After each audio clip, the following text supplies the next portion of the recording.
You can do everything right. You wake up early, you drink water, you move your body, you're disciplined, you're consistent, you don't quit. You can do 10,000 crunches a day until your abs are exhausted, your neck is screaming, and your breathing feels tight. And still, that belly is still there, not fighting back and not changing, just sitting there, as if all that effort never went any deeper than the surface. At this point, most people think the same thing. Maybe I'm just not trying hard enough. Not enough dieting, not enough workouts, not enough willpower. But almost nobody asks the more important question: what is my body actually trying to do? Because most of the time, the problem isn't lack of effort. The problem is misunderstanding what's happening inside your body.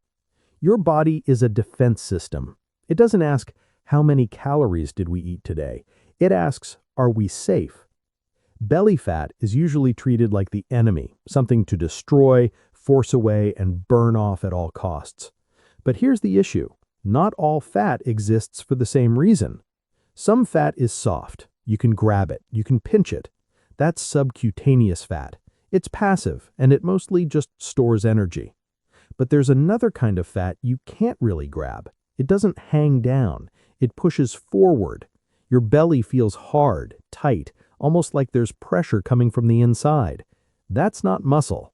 That's visceral fat. And this is where the story changes.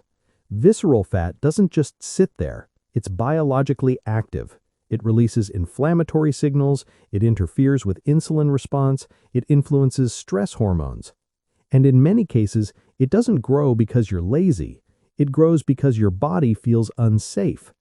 Chronic stress, lack of sleep, extreme dieting, overtraining. Ironically, the very things people do to destroy belly fat often send the signal to hold on to it. This is where most people make the same mistake. They push harder, they eat even less, and they train even longer. But the body doesn't read that as a solution. It reads it as a threat. And when the body feels threatened, it doesn't let go of reserves, it protects them. So if the question is, what actually works, the answer isn't one magic trick. The answer is changing the signals your body receives every day. The first solution isn't about how much you eat, it's about what you eat. Eat naturally colorful foods, green, yellow, red vegetables, foods rich in pigments that help lower inflammation, not instantly and not dramatically, but consistently enough to tell your body it's no longer in emergency mode.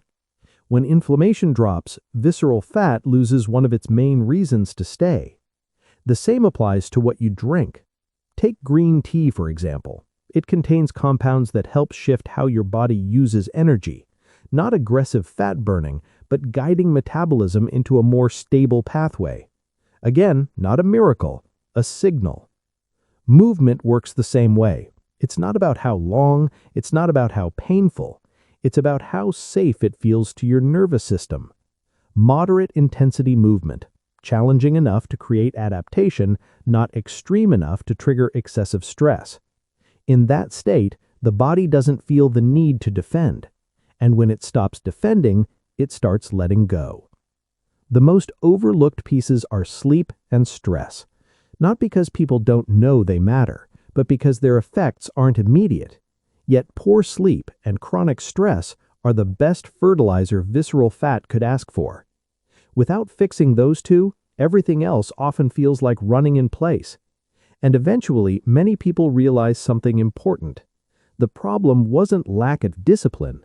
The problem was trying to force the body without understanding its language. The body doesn't change when it's attacked. It changes when it feels safe. When the signals are clear, the environment is supportive, and pressure stops feeling like a threat.